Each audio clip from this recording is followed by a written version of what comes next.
Hello दोस्तों, welcome back to my channel. अगर आपने अभी तक मेरे चैनल को सब्सक्राइब नहीं किया तो जल्दी से मेरे चैनल को सब्सक्राइब कर दें। एपिसोड 13 की शुरुआत में मिस ये यूलिंग को अपने ऑफिस में बुलाती हैं। यूलिंग मिस ये से कह रही होती कि इस महीने फ्रंट पेज पर मेरा इंटरव्यू क्यों नहीं छपेगा। मिस ये कहती कि मैं और एडिटर इन चीफ जानते हैं कि तुमने बहुत मेहनत की है, लेकिन आज सुबह जेंगशु ने मिस्टर गाओ के साथ इंटरव्यू किया है और अगर हम मिस्टर गाओ का इंटरव्यू पब्लिश नहीं करेंगे तो पूरी इंडस्ट्री वाले हमारा मजाक उड़ाएंगे कि हमने इतनी अच्छी अपॉर्चुनिटी को जाने दिया। यूलिंग इतना जेलस हो जाती है कि जेंगशु को कहने लगती कि पता नहीं उसने क्या करके ये इंटरव्यू लिया है, लेकिन मैं मिस्टर गॉन को जानती हूँ, इस तरह के इंसान नहीं है जैसा तुम उनको समझ रही हो। और अब यूलिंग गुस्से और जेलसी में मिस ये के ऑफिस से बाहर चली जाती है। यूलिंग गुस्से में जेंगशु के पास आती और कहने लगती है कि क्या तुमने मिस्टर गॉन से इंटरव्यू करने के लिए अपने सारे पैसे खर्च दिए हैं। तो जेंगशु कहती है कि मैं हमेशा से मिस्टर गॉन का इंटरव्यू करना चाहती थी और उन्होंने मुझे खुद इंटरव्यू के लिए बुलाया था। यूलिंग कहती है कि मैं भी जानती हूँ कि ये तुम्हारा सिर्फ लक नहीं बल्कि तुमने अपनी खूबसूरती का सहारा लेकर ये इंटरव्यू किया है। जेंगशु कहने लगती है कि अगर मैं अपनी खूबसूरती पर रिलाई कर भी रही हूँ तो तुम्हें अपनी फिक्र करनी चाहिए, क्योंकि क्या तुम्हें लगता है कि तुम अभी भी अच्छा काम कर रही हो। अब मिस ये यहाँ पर आकर जेंगशु को अपने ऑफिस में ले जाती हैं। जेंगशु मिस ये को बताती है कि शियान इसके साथ स्पेशल रिपोर्ट करने के लिए तैयार हो गया है। मिस ये भी काफी खुश होती हैं और ये इसको कहती हैं कि तुम्हें जल्द से जल्द मिस्टर गॉन वाले इंटरव्यू पर काम करना शुरू कर देना चाहिए। जेंगशु कहती है कि आप फिक्र नहीं करें, 2 दिन में मिस्टर गॉन का इंटरव्यू मैं रिवाइज करके आपको दे दूंगी। फिर जब जेंगशु काम कर रही होती है तो ये शियान को मैसेजेस भेजती है, लेकिन शियान इसको कहता है कि मैं बिजी हूँ और जेंगशु शियान को मैसेज करती है कि ये थैंक्स करने के लिए इसको डिनर पर लेकर जाना चाहती है, लेकिन ये बात इसने थोड़े पोएटिक अंदाज में लिखी होती है। और आज शियो की मॉम भी घर पर आ गई होती है तो ये लोग मिलकर लंच कर रहे होते हैं। शियो अपनी मॉम को बताती है कि आपको मेरे सीनियर का तो याद ही होगा जिसके साथ मैं कॉन्सर्ट पर गई थी। तो मॉम कहती है कि हाँ। शियो कहती है कि आज जेंगशु ने अंकल गॉन का इंटरव्यू किया था, इस इंटरव्यू पर हमारी चीफ एडिटर बहुत ज्यादा खुश थी। जेंगशु कह रही थी कि ये उसका लक है कि वो ये इंटरव्यू कर पाए। शियोन ये बात सुनकर मुस्कुरा रहा होता है। अब जब शियोन अपने लिए पानी लेकर वापस आता है तो शियो मॉम को ऑफिस में होने वाली आज सारी लड़ाई के बारे में बता रही होती है। शियो कहने लगती है कि जेंगशु सुंदर भी है और वो अपने काम में भी इतनी पैशनेट है। शियो कहती है कि मैं जब से यहाँ पर काम कर रही हूँ तो बहुत सारे लड़के जेंगशु को चेस करने के लिए आते हैं। शियोन ये बात सुनकर जेलस हो जाता है। शियो से कहता है कि तुमने बहुत बातें कर ली, तुम्हें चुप हो जाना चाहिए। ये कहकर शियोन बाहर आ जाता है और अब ये जेंगशु को मैसेज पढ़ता है। शियोन कहता है कि डिनर के लिए वीकेंड सही रहेगा। जेंगशु और शियोन दोनों इस डिनर के लिए बहुत एक्साइटेड हो रहे होते हैं। अब जेंगशु तैयार हो रही होती है तो इसके घर पर इसकी मॉम आ जाती है। ये तो अपनी मॉम को देखकर बहुत ज्यादा हैरान होती है और अब इसकी मॉम यू से इसको मिलवाने के लिए ले आती है। जेंगशु की मॉम यू की काफी तारीफें कर रही होती है, जबकि जेंगशु ये सोच रही होती है कि इस मीटिंग को तो खत्म होने में बहुत टाइम लग जाएगा। जेंगशु की मॉम जबरदस्ती इसको यू से बात करने के लिए कह रही होती है, लेकिन जेंगशु तो बहुत ज्यादा ऑकवर्ड फील कर रही होती है। और अब शियू यू को मैसेज करती है कि एक बहुत अच्छी मूवी आई है, क्या आप मेरे साथ आज रात वो देखने के लिए चलेंगे। फिर जब ये लोग लंच कर रहे होते हैं तो यू शियू से कहता है कि आज तो मैं बहुत बिजी हूँ, तो हम मूवी के लिए भी कभी चले जाएंगे। जेंगशु को बहुत गुस्सा आ रहा होता है कि ये अपनी मॉम की वजह से आज डिनर पर नहीं जा पाएगी और जब शियू को भी ये रिप्लाई मिलता है तो ये बहुत अपसेट हो जाती है और सोचने लगती है लेकिन मैंने टिकट्स तो खरीद ली है। फिर इसको जेंगशु का ख्याल आता है, जल्दी से जेंगशु को मैसेज कर देती है कि क्या आप मेरे साथ आज मूवी देखने के लिए चलेंगी। लेकिन जेंगशु ये मैसेज देखकर कहती है कि मैं अपनी मॉम के साथ हूँ, इसलिए मैं तुम्हारे साथ मूवी देखने के लिए नहीं जा सकती। जेंगशु अपनी मॉम से कहती है कि मॉम क्या अब हम घर चलें, लेकिन जेंगशु की मॉम इन दोनों को अकेले बाहर जाने के लिए कहती है। और दूसरी तरफ शियोन रात के डिनर के लिए कपड़े निकाल रहा होता है के साथ ही इसको जेंगशु का मैसेज आ जाता है कि मेरी मॉम यहाँ पर आ गई है, इसलिए मैं आज तुम्हारे साथ नहीं जा पाऊंगी। ये देखकर शियोन को अच्छा नहीं लगता और अब जेंगशु अपनी मॉम और यू के साथ मॉल आ गई होती है और मूवी थिएटर देखते ही इन दोनों से कहती है कि तुम दोनों को साथ में मूवी देखनी चाहिए और टिकट्स दिखाकर कहने लगती है कि मैंने टिकट्स भी पहले से खरीदी हुई हैं। जेंगशु ये देख के कहने लगती है कि इतनी लेट मूवी देखना अच्छा नहीं रहेगा, वैसे भी आप कहती हैं कि हम यंग लोगों को इतनी देर तक बाहर नहीं रहना चाहिए। लेकिन मॉम जेंगशु की कोई बात नहीं सुनती, कहती है कि मैं जा रही हूँ। जेंगशु की मॉम जेंगशु का हाथ यू को पकड़ाने ही वाली होती है कि यू कहता है कि आंट मैं पहले पानी लेकर आता हूँ और अब यहाँ पर जेंगशु मूवी के पोस्टर की पिक्चर खींच कर अपने वीचैट पर पोस्ट कर देती है। इसके बाद जेंगशु और यू मूवी देख रहे होते हैं, लेकिन जेंगशु तो इस मूवी में बिल्कुल भी इंटरेस्टेड नहीं दिखाई दे रही होती। इतने में शियोन जेंगशु को मैसेज करके पूछता है कि क्या तुम अपनी मॉम के साथ मूवी देख रही हो। तो जेंगशु कहती है कि हाँ। शियोन से पूछता है कि क्या मूवी अच्छी है, तो जेंगशु से कहती है कि तुम मेरे साथ ये मूवी क्यों नहीं देखते। तो इसके जवाब में शियोन इसको एक इमोजी सेंड कर देता है और जेंगशु सोच रही होती है कि क्या इसका मतलब हाँ है। अब यू अपने फोन को चेक कर रहा होता है तो शियू ने इस मूवी की सारी स्टोरी अपने वीचैट पर पोस्ट की होती है। ये देखकर ये शियू को यहाँ पर देखने लगता है और वाकई में शियू यहाँ पर बैठकर ये मूवी देख रही होती है और यू शियू को देख लेता है। जब मूवी खत्म होती है तो जेंगशु शियू को यहाँ से जाते हुए देखती है तो जल्दी से ये यू को बाय करके चली जाती है कि कहीं शियू उसको देख ना ले। जब यू बाहर आता है तो इसकी मुलाकात शियू से हो जाती है। शियू कहती है कि काफी देर हो गई है तो क्या आप मुझे घर पर ड्रॉप कर देंगे और यू इसके लिए मान जाता है। अब जब ये दोनों वापस जा रहे होते हैं तो शियू को यहाँ पर एक लिपस्टिक मिलती है जिसको देखकर ये यू से पूछती है कि क्या तुम्हारे तुम्हारी कोई गर्लफ्रेंड है? तो यू कहता है कि तुम्हें कैसे पता कि ये मेरी गर्लफ्रेंड की है? अब शन बार में ड्रिंक करने के लिए आई होती है तो गोंजी शन को देखकर इसके पास आने लगता है, लेकिन रास्ते में एक लड़की गोंजी को अपने साथ ड्रिंक करने के लिए कह रही होती है। गोंजी से ये कहकर इनकार कर देता है कि मेरी गर्लफ्रेंड को बुरा लगेगा, लेकिन शन ये देखकर जेलस हो गई होती है तो ये बाहर आ जाती है। गोंजी इसके पीछे आता है, उसे बात करने की कोशिश कर रहा होता है, लेकिन शन इसे सही से बात नहीं करते। फिर जब इसे पूछता है कि क्या मैं तुम्हें घर छोड़ दूं, तो शन इसका भी कोई जवाब दिए बगैर यहाँ से चली जाती है। जेंगशु जब घर पहुँचती है तो इसकी मॉम इसको कॉल करके पूछती है कि क्या यू तुम्हें ड्रॉप करने आया है? तो जेंगशु कहती है कि यू का घर काफी दूर था, इसलिए मैंने उसको ड्रॉप करने के लिए नहीं कहा। इतने में ये देखती है कि शियोन यहाँ पर खड़ा होकर इसका इंतजार कर रहा है। कि जैसे ही शियोन के पास जाती है तो शियोन इसे पूछने लगता है कि तुमने किससे राइड लेने का नहीं कहा? तो जेंगशु कहती है कि हम सिर्फ दोस्त ही थे। तो जेंगशु बात को बदलते हुए कहने लगती है कि आज चांद कितना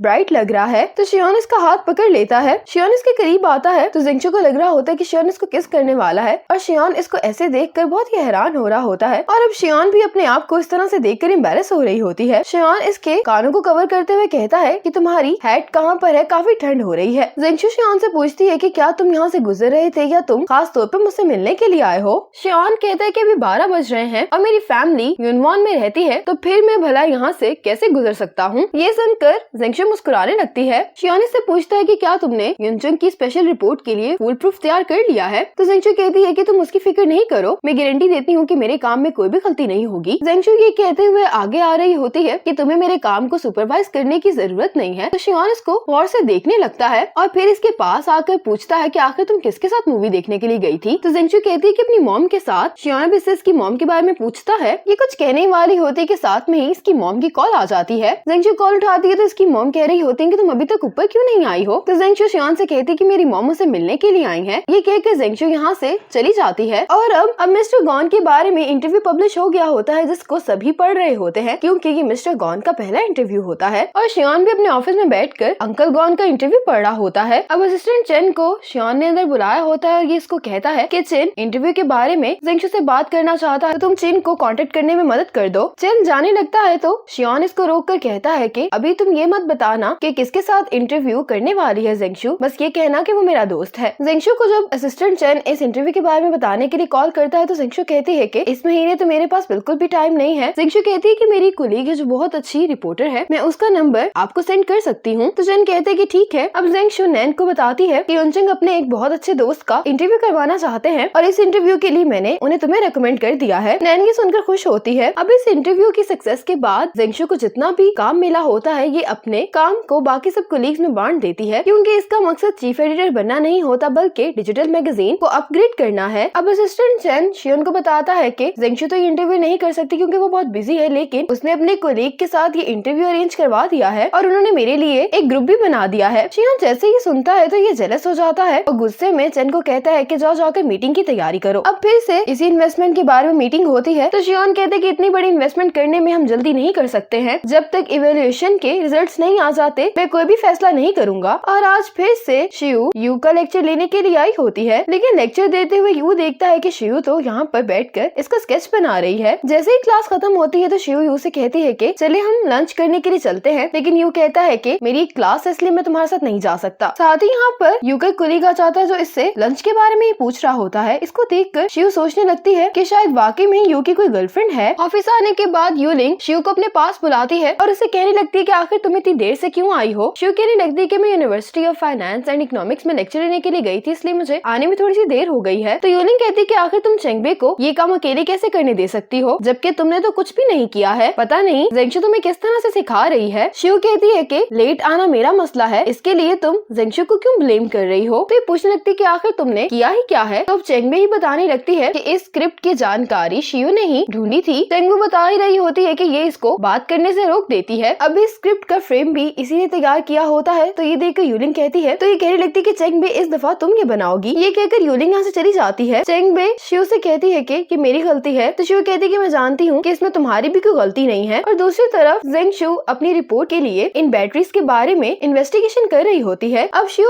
ऑफिस में अकेले बैठकर काम कर रही होती है, तो इसको यूलिंग की बातें जब याद आती है तो बहुत गुस्सा हो जाता है और अपने अंकल को अपने काम की मुश्किलों के बारे में बताने लगती है कि मुझे यहाँ देर तक रुककर काम करना पड़ रहा है। शियान इसको मैसेज करके पूछता है कि क्या तुम सारे ही ओवर टाइम वर्क कर रहे हो। शियू कहती है कि अभी तो सिर्फ मैं ही काम कर रही हूँ और जेंगशु तो आज ऑफिस आई ही नहीं। शियोन सोचने लगता है कि अगर ये ओवर टाइम वर्क भी नहीं कर रही और ना ही ये ऑफिस आई है, तो आखिर ये कहाँ पर गई है। अब शियू यू का वीचेट देखने लगती है जहाँ पर ये बास्केटबॉल खेल रहा होता है और एक लड़की इसको पानी देने के लिए आती है। ये देखकर शियू कहती है कि मुझे वहाँ पर जाकर खुद देखना चाहिए कि आखिर मेरे कितने ओपोनेंट्स हैं। अब शियू यू से मिलने के लिए खुद यहाँ पर आ जाती है और ये यू को पानी दे रही होती है। तो यू कहते हैं कि इसकी जरूरत नहीं, मेरे पास है। शियू से कहती है कि अगर आप फ्री हो गए हैं तो क्या हम डिनर करने के लिए चल सकते हैं। यू कहता है कि अगर तुम कोई भी सवाल पूछना चाहती हो तो मुझसे क्लास में पूछ सकती हो। तो शियू कहती है कि मैं आपसे कुछ इमोशनल सवाल पूछना चाहती हूँ। तो यू कहते हैं कि शायद तुम्हें ये बात पता नहीं है कि मैं 30 इयर्स का हूँ, इसलिए मैं तुम्हारे इमोशनल सवालों का जवाब नहीं दे सकता। शियू कहती है कि इस तरह के सवालों का जवाब देने के लिए आपको एक दूसरे को जानना जरूरी है, लेकिन यू कहता है कि मेरी क्लास है, ये कहकर ये चला जाता है और शियू तो बहुत ही अपसेट फील कर रही होती है और इसी मोमेंट पर एपिसोड 13 खत्म हो जाती है।